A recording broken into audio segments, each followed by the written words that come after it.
Olá, gente! A aula hoje será sobre Sérgio Buarque de Holanda, a sua importante contribuição para a sociologia brasileira, que atualmente vem sendo questionada pelo sociólogo Gessé Souza, mas não deixa de ser uma imensa e significativa contribuição no campo teórico. Então, o que vai acontecer? Quando a gente para pensar sobre o Sérgio Buarque, a gente vai necessariamente entender a partir da construção teórica de Max Weber.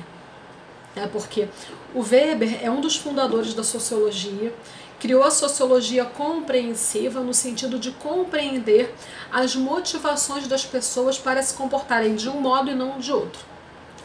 E o Weber, quando ele cria esses tipos ideais, esses modelos interpretativos, ele pensa a partir da lógica da racionalidade e da irracionalidade, tanto no que diz respeito às relações entre indivíduo e sociedade, quanto no que diz respeito às relações entre Estado e sociedade. E o grande barato do Weber é que a construção dele foi tão importante que até hoje é utilizada para interpretarmos diversos tipos de sociedade. Então Weber é o referencial teórico do Sérgio Buarque de Holanda. Quando Sérgio Buarque começa a interpretar o Brasil a partir do Weber, ele o faz a partir de dois tipos ideais de pessoas, do trabalhador e do aventureiro. Então o trabalhador para o Sérgio Buarque é aquela pessoa que age de modo racional, é aquela pessoa que calcula meios e fins, é aquele indivíduo comprometido com o resultado do seu trabalho. Diferente do aventureiro. O aventureiro é a pessoa que não tem preocupação com as consequências dos seus atos, das suas escolhas. Esse é o modo como o Sérgio Buarque compreende a psicologia do indivíduo brasileiro. E esses tipos ideais que ele cria, do aventureiro e do trabalhador, são tipos ideais que servem para nós pensarmos as relações que os brasileiros estabelecem com o mundo do trabalho. Agora, outro conceito importante do Sérgio Buarque é o conceito de homem cordial. O homem cordial, para o Sérgio Buarque, é aquele indivíduo que vai agir de acordo com as emoções. É a pessoa imediatista, é a pessoa que pensa no aqui e agora, é movida por paixões, e a paixão, por regra, ela anula a racionalidade. Então, o homem cordial, ele age também no campo da irracionalidade, Também porque o homem aventureiro também se comporta de modo irracional. Então, a palavra cordial faz referência à palavra em latim cordis, que quer dizer coração. Então, o homem cordial ele é dominado pelo coração, pelo afeto, pelas paixões, pelas emoções.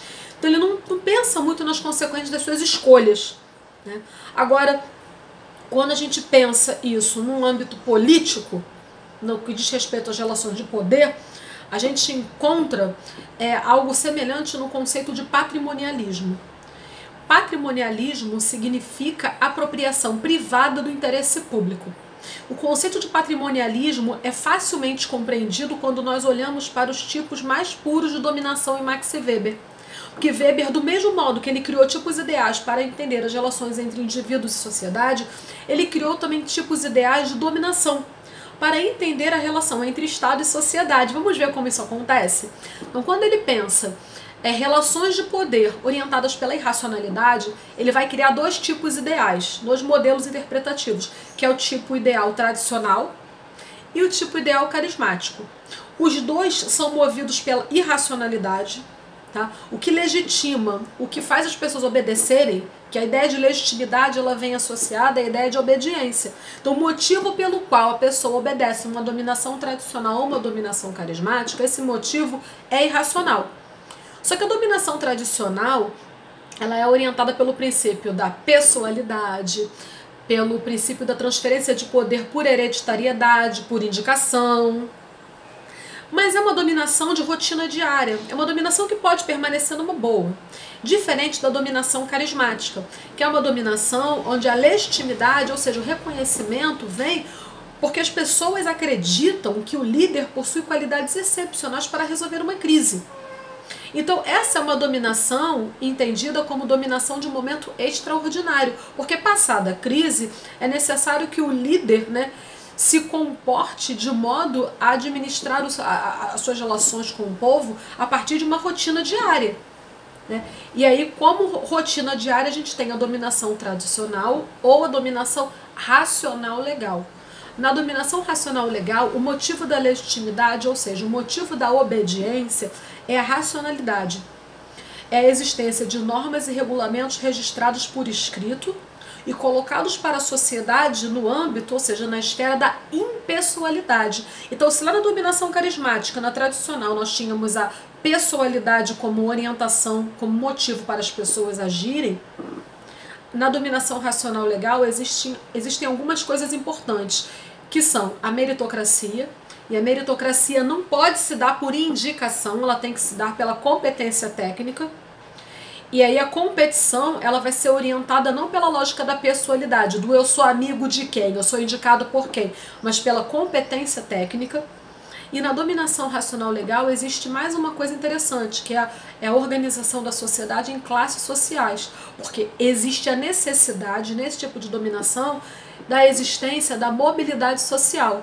Então, se existe mobilidade social, a estratificação social desse tipo de sociedade é a classe social, porque a classe social é a estratificação social do capitalismo. Lembrem, não esqueçam que Weber é um teórico liberal alemão, tá? Então ele está pensando no capitalismo.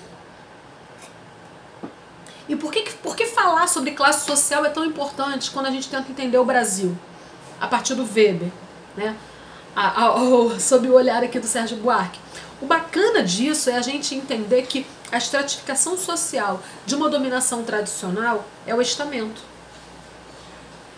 No estamento você não tem necessariamente a mobilidade social. No estamento você não conta com a competência técnica. Você pode, dentro de uma grande empresa, encontrar pessoas profundamente incompetentes em cargos de comando, porque a estrutura está orientada pelo princípio do estamento, ou seja, as relações construídas são orientadas pela tradição, pela pessoalidade, pela indicação, diferente de uma empresa, por exemplo, orientada pelo princípio da meritocracia, da competição, da competência técnica. Competência técnica significa o seguinte, vou dar um exemplo aqui da nossa vivência. O professor ele tem que ter domínio de conteúdo. Então, se o professor não tem domínio de conteúdo, ou seja, ele não domina o que ele vai ensinar, ele não tem competência técnica. Então, ele não poderia estar dentro de uma sala de aula. Entende? Por que é importante a gente entender Weber para entender o Brasil? Então, a questão é, quando você não fornece uma boa formação de professores no país, a tendência é que o ensino fique prejudicado. Porque as pessoas que estarão em sala de aula são pessoas com pouco conhecimento sobre o que elas estão ensinando. Então, a competência técnica fica comprometida. Então, a dominação racional legal ela não acontece em sua plenitude no que diz respeito à educação de uma sociedade.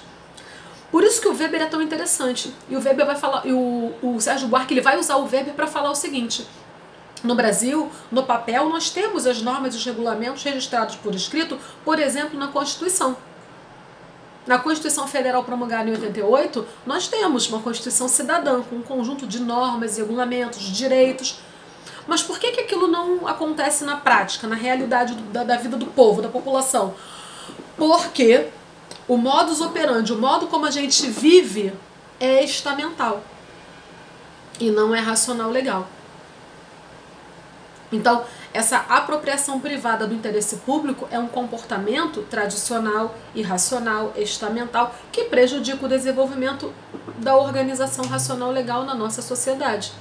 Por isso que o Weber é tão interessante para a gente pensar o Brasil, né? E o G.C. Souza ele vai questionar esse conceito de patrimonialismo do Sérgio Buarque de Holanda.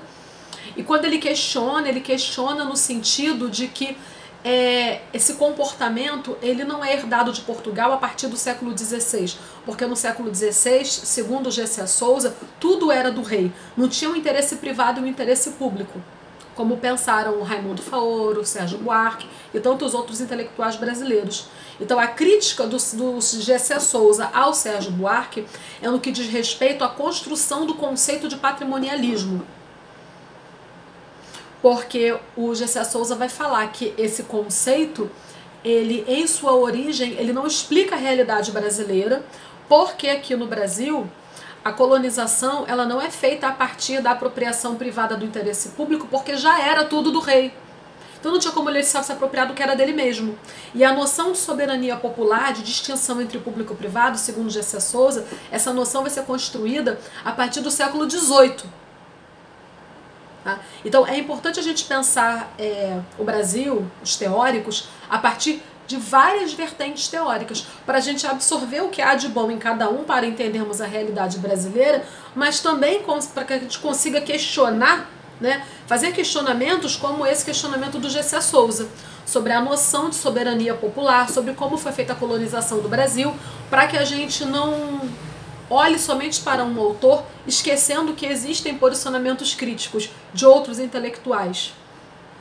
Por isso que eu sempre deixo muito claro para os meus alunos: usem diversas referências teóricas para entenderem a realidade brasileira. Não fiquem presos a somente um autor. Vejam o que todo mundo está falando. Obviamente que valorizem a produção científica, né, dos sociólogos, dos filósofos, dos cientistas políticos, valorizem. Porque são pessoas dedicadas a entenderem uma realidade que nós vivemos hoje e que pode mudar. E pode mudar para melhor. Mas muda a partir do momento que a gente conhece a trajetória do nosso país, a nossa história, para que a gente consiga construir uma sociedade cada vez melhor, né, valorizando, é claro, o que foi produzido no campo da ciência.